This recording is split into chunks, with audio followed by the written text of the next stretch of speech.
Selamat malam, berjumpa kembali bersama saya Sandro Jabrik, wong ganteng sak donya.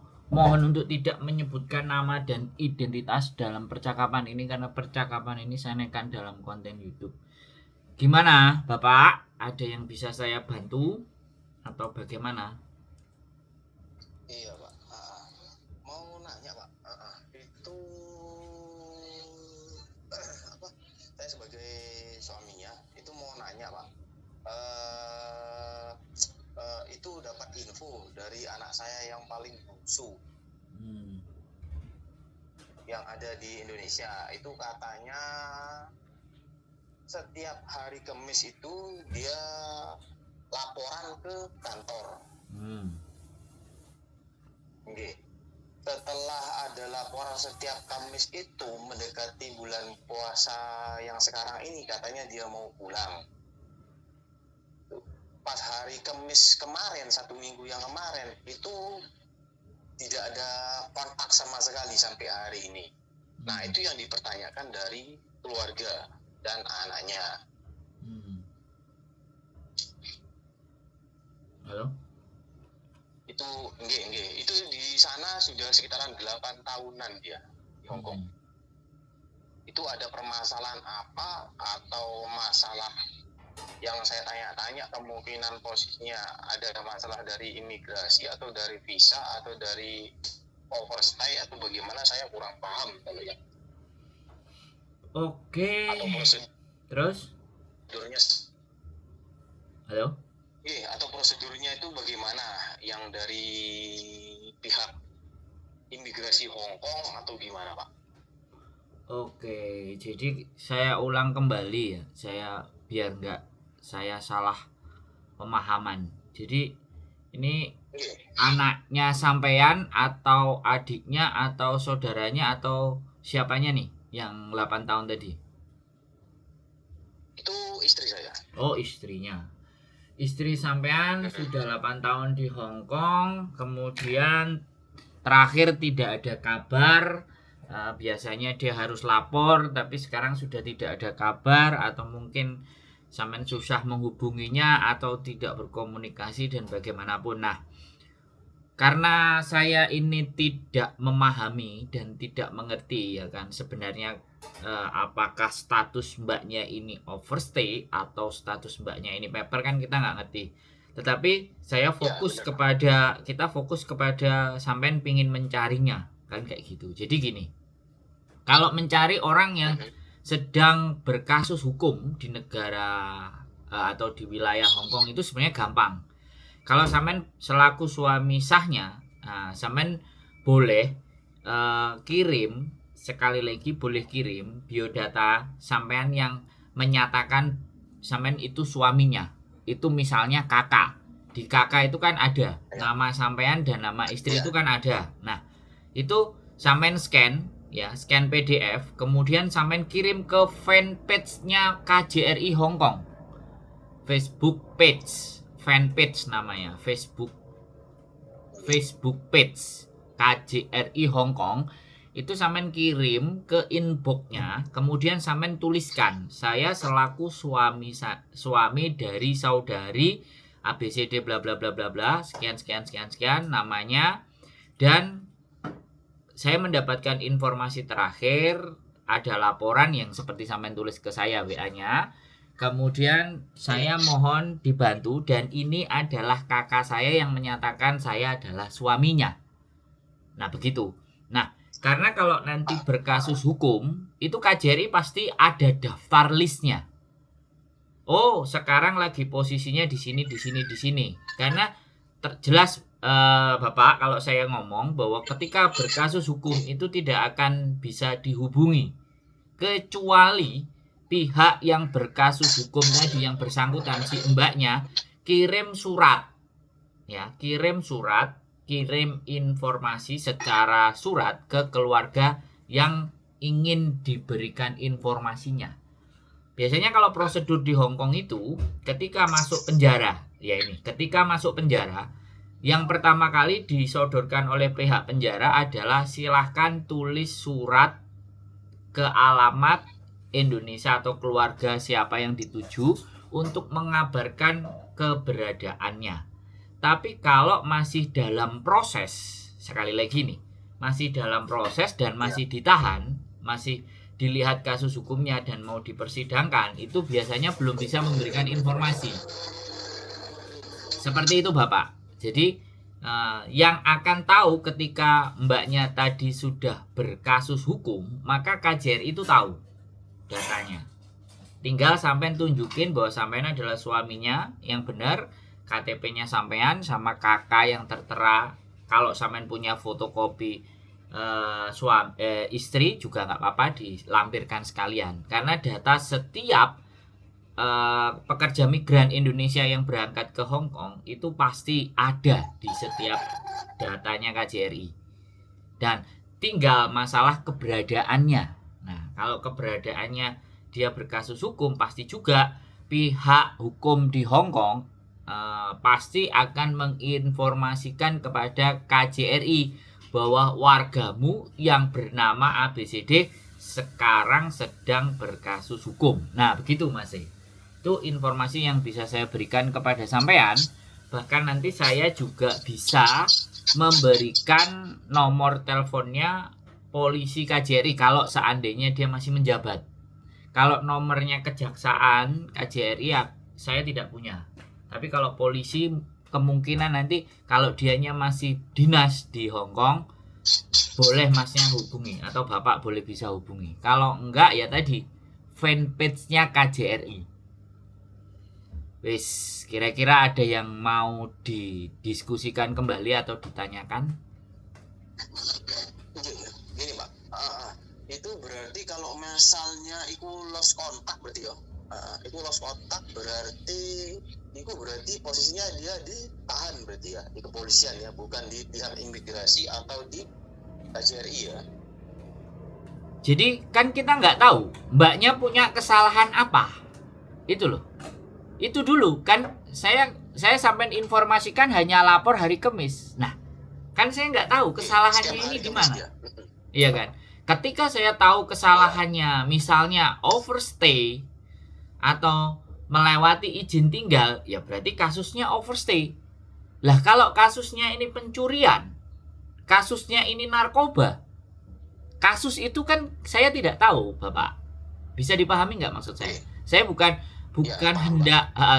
hendak memberikan rasa takut, tapi kembali lagi detail yang sampean ceritakan ke saya ini kan saya tidak menangkap sebenarnya masalahnya apa.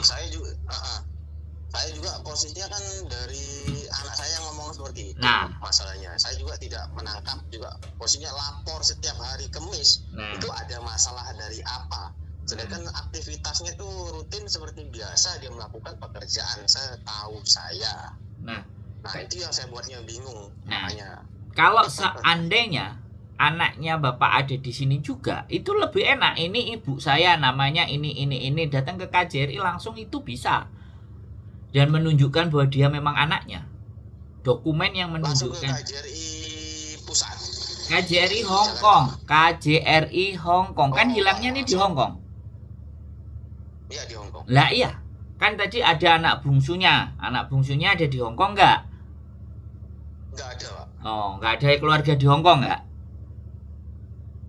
Kalau keluarga enggak ada, Pak. Nah, kalau enggak ada keluarga ya sudah. Sampean yang menunjukkan dokumen identitas bahwa memang sampean suami sahnya, sampean kirim ke fanpage-nya KJRI. Karena saya tidak bisa memberikan keterangan yang jauh lebih konkret, lebih nyata, lebih jelas ketika saya tidak memahami kasusnya.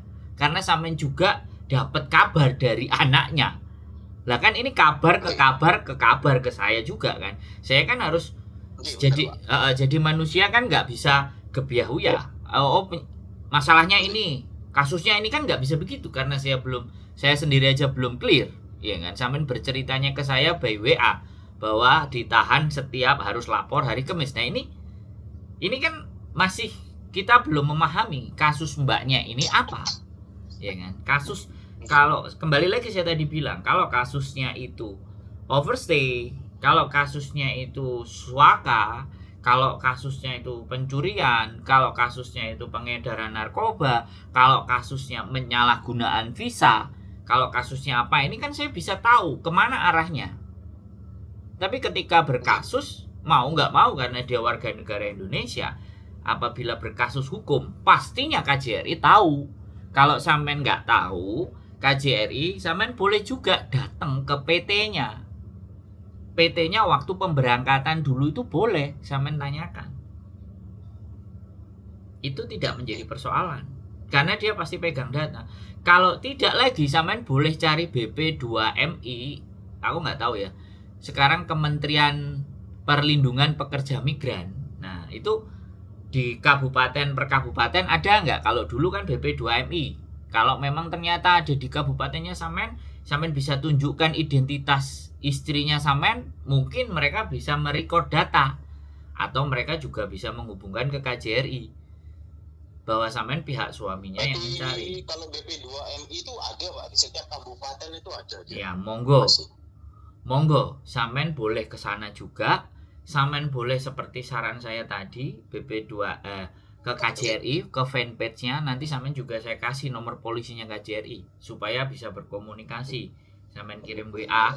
Jadi tujuan maksudnya sampean selaku suaminya, sampean tunjukkan dokumen bahwa di dalam nama kakaknya sampean tertera sebagai suaminya, artinya kan pihak keluarga. Otomatis KJRI akan memberikan informasi setidaknya lebih jelas, lebih terang. Kasusnya apa dan bagaimana itu pasti ada. Menurut saya. Begitu Mas.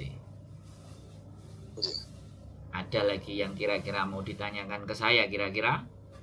Saya masih sudah cukup jelas Pak. Ya, kalau sudah jelas berarti kan aman. Jadi seperti itu ya. Karena saya menjawab pertanyaan orang-orang yang pada hilang dan keluarga nyari ke Hongkong itu nggak cuma 1-2. Ada beberapa konten saya memang mereka bertanya, dan setelah bertanya dan setelah ketemu juga sudah tidak menghubungi saya lagi. Jadi kan saya menganggap bahwa ketika saya sudah menunjukkan cara itu, mereka sudah menemukan.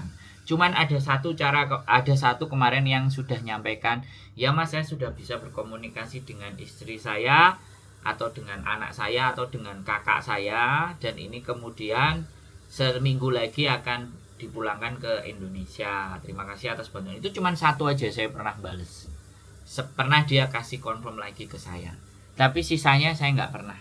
Saya nggak dapat informasi kembali, kecuali mereka masih belum ketemu, masih ngejar ke saya lagi. Nah, sedangkan otoritas saya ini kan ya terbatas terus. Saya kan cuma YouTuber. Ya kan? Saya tidak ada otoritas untuk masuk ke areanya KJRI. Cuman saya ada beberapa pegang nomor teleponnya KJRI.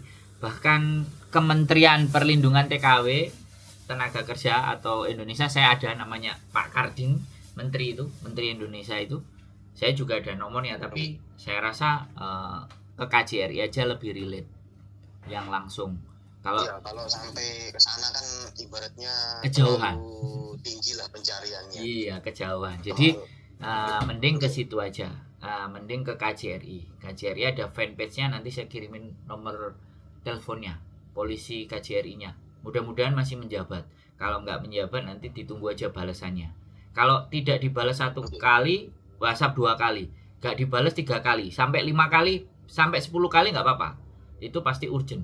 Berarti biar ketika mereka buka, loh ada 10 dari sampean, berarti kan ini benar-benar keluarga, dan memang dokumen itu kan menyatakan sampean sebagai suaminya. Jadi nggak apa-apa wong bertanya suaminya, boleh. Siap. Soalnya kan posisinya ya dari keluarga kan juga dari semuanya kan pasti kan bertanya-tanya Bisa. ada apa kan gitu. Saya memahami itu. Siap. Ada lagi? Tidak ada Pak. Sudah jelas, sudah cukup jelas. Oke, siap. Oke, gitu aja Mas ya. Kalau tidak ada yang dipertanyakan lagi, sekali lagi kalau ada sesuatu lagi nanti kurang jelas, boleh sampai hubungi saya. Mungkin begitu. Siap Pak. Sehat selalu, semoga segera ketemu dan dapat beritanya ya. Terima kasih banyak. Terima kasih matur sembah nuwun. Assalamualaikum. Buat teman-teman, kembali lagi sekali lagi ya buat teman-teman semuanya, keluarganya hilang. Saya tidak bisa memahami, saya tidak bisa tahu kasusnya apa. Intinya kita hanya mencoba membantu alur ceritanya aja. Jadi monggo teman-teman semuanya, sekali lagi istrinya hilang. Ya pokoknya apapun ceritanya, komunikasikan segala sesuatu kepada keluarga supaya keluarganya nggak bingung ya. Atau mungkin kesengajaan kalian mau menghilang, ya saya nggak ngerti. Saya nggak mau terlalu campur membahas urusan yang memang menurut saya tidak perlu kita campuri terlalu dalam. Tetap semangat, keep stay tune YouTube channel, and see you next video. Bye bye.